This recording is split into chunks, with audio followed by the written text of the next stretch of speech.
Good morning બાળકો. વિદ્યાર્થી મિત્રો, હવે આપણે આગળ જોયું હતું કે ધોરણ 12 ભાગ 2 ની અંદર ચેપ્ટર નંબર 4 લક્ષ્ય, એની અંદર સ્વાધ્યાય 4.1 પૂર્ણ કર્યા પછી હવે આપણે સ્વાધ્યાય 4.2 ઉપર આવવાનું છે. પણ હા, એ પહેલાં આપણે ઘણી બધી થિયરી જોઈ હતી કે લક્ષનું વિધેય કઈ રીતના મેળવવાનું, x⁻0 અને x⁴a. તો આ જે કિંમતો આપણને મળે છે, બરાબર, હવે એની મદદથી આપણે લક્ષનું વિસ્તરણ કરવાનું છે. તો હા, કઈ રીતના, તો કે પણ અહીંયા આપણને કીધું છે કે સ્વાધ્યાય 4.2 ની અંદર આપણને પ્રશ્ન નંબર 1 આપેલો છે, કોષ્ટકની રીતે નીચેનાની કિંમત મેળવો. કોષ્ટકની રીતે નીચેનાની કિંમત મેળવો. બાળકો, અહીંયા આપણને પ્રશ્ન પહેલો આપેલો છે x લિમિટ 1 એટલે કે x⁻1 2x + 1 એટલે કે અહીંયા ફંક્શન તમને આપવામાં આવેલું છે કે 2x + 1. યાદ રાખજો કે જ્યારે તમે કોઈ પણ પ્રશ્નનું વિસ્તરણ કરો છો, એની લિમિટ છે એ ફંક્શનમાં મૂકો અને જો 0 થઈ જાય તો વિસ્તરણ પોસિબલ છે એવું સમજવાનું રહેશે.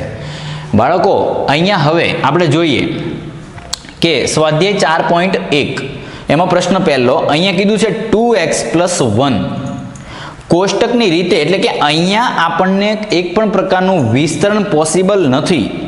બાળકો, વિસ્તરણ પોસિબલ ન હોય ત્યારે ડાયરેક્ટ કોષ્ટક તૈયાર કરવામાં આવે છે. ડાયરેક્ટ કોષ્ટક તૈયાર કરવામાં આવે છે, બરાબર. તો કોષ્ટકની આપણને 4 કોલમ તમારે તૈયાર કરવાની રહેશે, બરાબર. કેટલી કોલમ બાળકો? 4 કોલમ તૈયાર કરવાની રહેશે, બરાબર.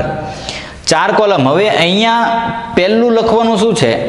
x ની કિંમત એક તરફ વધીને અહીંયા આવશે x ની કિંમત એક તરફ વધીને, બરાબર. અને અહીંયા લખવાનું છે x ની કિંમત એક તરફ ઘટીને, બરાબર. આ યાદ રાખજો બાળકો.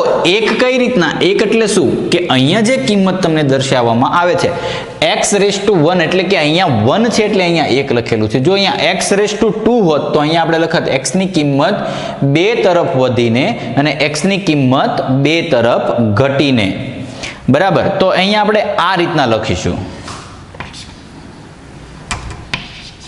બરાબર. તો આપણી પાસે હવે વિસ્તરણ પોસિબલ નથી એટલે જે ફંક્શન તમને આપવામાં આ ફંક્શન છે તો અહીંયા લખીશું f(x) બરાબર 2x + 1 અને અહીંયા આવશે f(x) બરાબર 2x + 1. બે બાજુ સરખું ફંક્શન લખવાનું છે, બરાબર. હવે અહીંયા મારે કિંમત દર્શાવવાની છે. અહીંયા હું આવી કિંમત દર્શાવીશ કે જેથી જે કિંમતમાં વધારો કરીશ એક તરફ વધવી જોઈએ. એટલે કે અહીંયા લખું છું 0.9.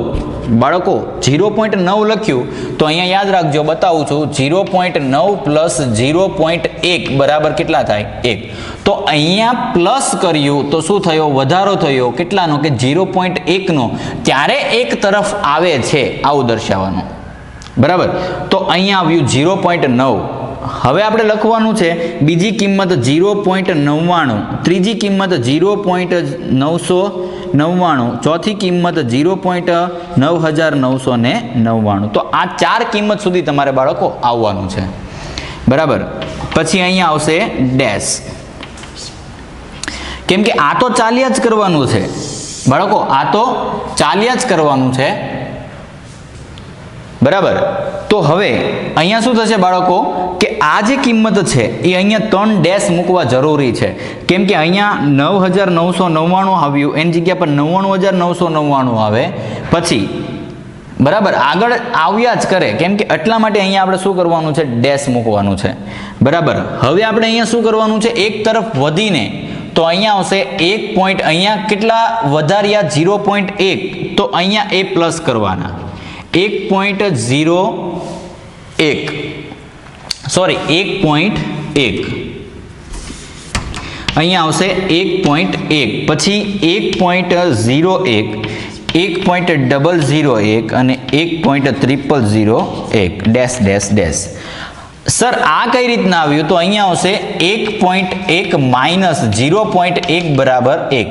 અહીંયા શું આવ્યું? ઘટીને એટલે માઇનસ કર્યું, બરાબર. તો અહીંયા 0.1 આ બાજુ વધારવાના ત્યારે 1 આવવું જોઈએ અને આ બાજુ ઘટાડવાના ત્યારે 1 આવવું જોઈએ, બરાબર. તો આ બે કિંમતો આપણને મળે છે. હવે આપણે શું કરવાનું છે, ફંક્શન ઓફ એક્સ ની અંદર આ કિંમતો છે ને, આ કિંમતો એની અંદર મૂકવાની છે.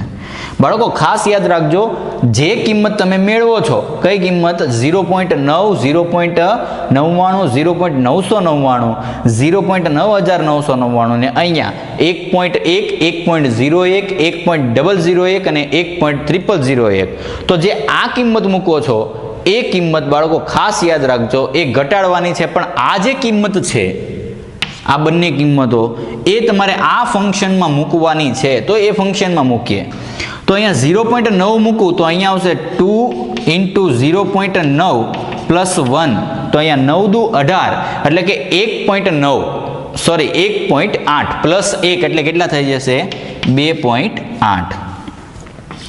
2 into 0.99 પ્લસ 1 તો અહીંયા 2.98 કેટલા આવે 2.98. અહીંયા 2 into 0.999 પ્લસ 1 બરાબર 2.998. ત્યારબાદ 2 into 0.9999 પ્લસ 1 બરાબર 2.9998. તો આ આપણને 3 જવાબ મળે છે. પહેલો જવાબ 2.8, બીજો 2.98, ત્રીજો 2.998 અને ત્રીજો 2.9998. તો બાળકો આ જે 4 જવાબ છે એ આપણા લક્ષના જે કોષ્ટકની રીતે મેળવેલા છે, બરાબર. હવે આપણે આ કિંમતો મૂકીએ તો અહીંયા આવશે 2 into 1.1 પ્લસ 1 બરાબર 2 into 1 એટલે 1.1 ગુણ્યા 2 બરાબર એટલે 2.2 પ્લસ 1 એટલે કેટલા આવશે 3.2 બરાબર. પછી 2 into 1.01 પ્લસ 1 એટલે આવશે 3.02. પછી અહીંયા 2 into 1.001 પ્લસ 1 બરાબર 3.002 બરાબર. હવે આગળ 2 into 1.0001 બરાબર પ્લસ 1 બરાબર 3.0002 ડેશ ડેશ ડેશ. તો આ આપણને કોષ્ટકની રીતે પ્રશ્નોની ગણતરી થઈ, આવું આપણે દર્શાવી શકાય.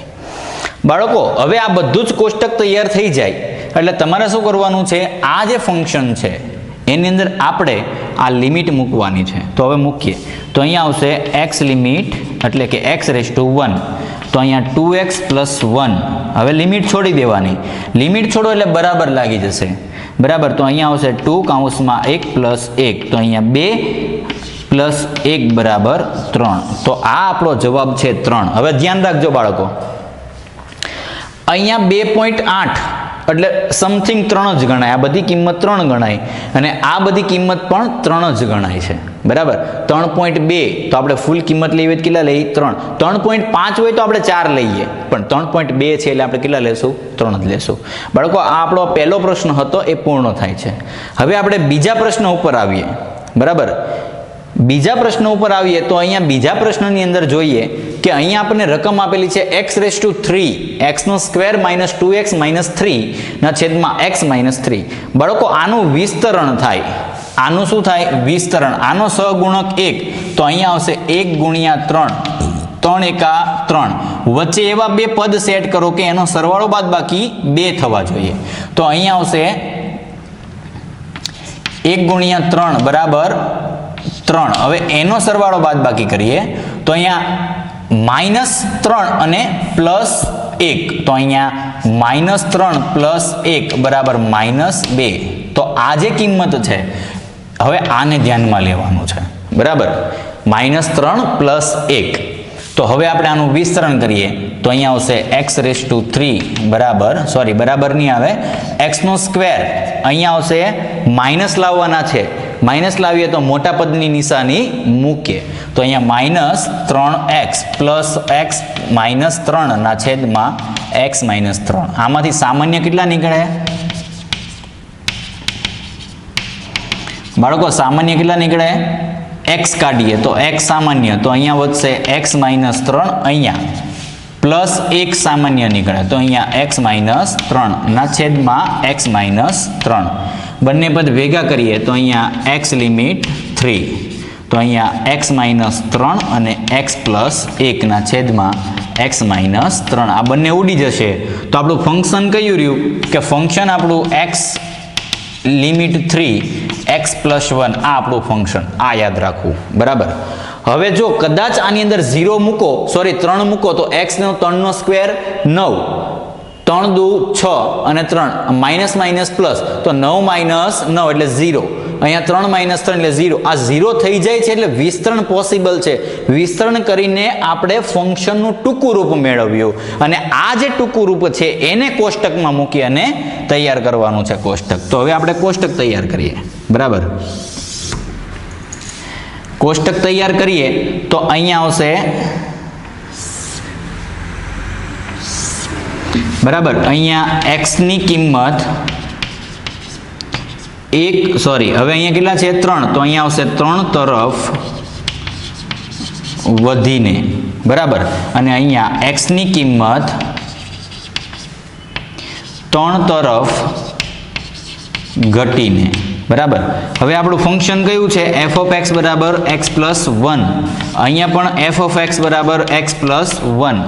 તો બાળકો આ બે પ્રશ્ન આ રીતના સોલ્વ થશે. પહેલું અહીંયા વિસ્તરણ પોસિબલ છે તો વિસ્તરણ કરવાનું પછી જે ટૂંકું રૂપ આવે એને અહીંયા કોષ્ટકમાં મૂકવાનું છે બરાબર. ડાયરેક્ટ આ આપણે મૂકી દેવાનું નથી આ યાદ રાખજો બરાબર. હવે આપણે શું કરવાનું છે x ની કિંમત મૂકવાની છે તો પહેલા જેમ કર્યું એમ 1 હતું 0.1 બાદ કર્યું તો કેટલા મળ્યા 0.9.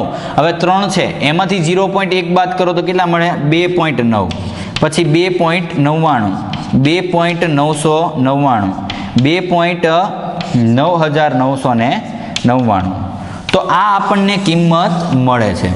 શું મળે છે કિંમત મળે છે.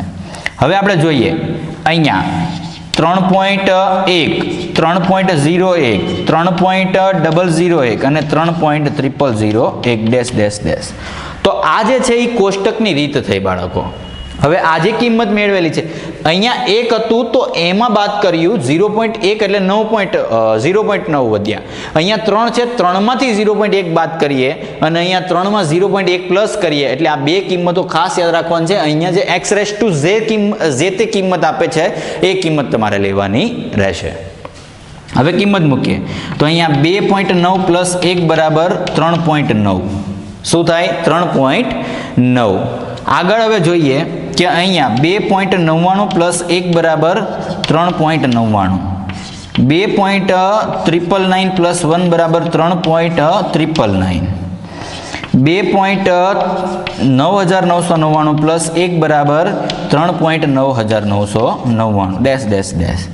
એ જ રીતના અહીંયા કિંમત મૂકીએ તો અહીંયા 3.1 પ્લસ 1 બરાબર 4.1 3.01 પ્લસ 1 બરાબર 4.01 3.001 પ્લસ 1 બરાબર 4.001 અને 3.001 પ્લસ 1 બરાબર 4.001 ડેશ ડેશ ડેશ.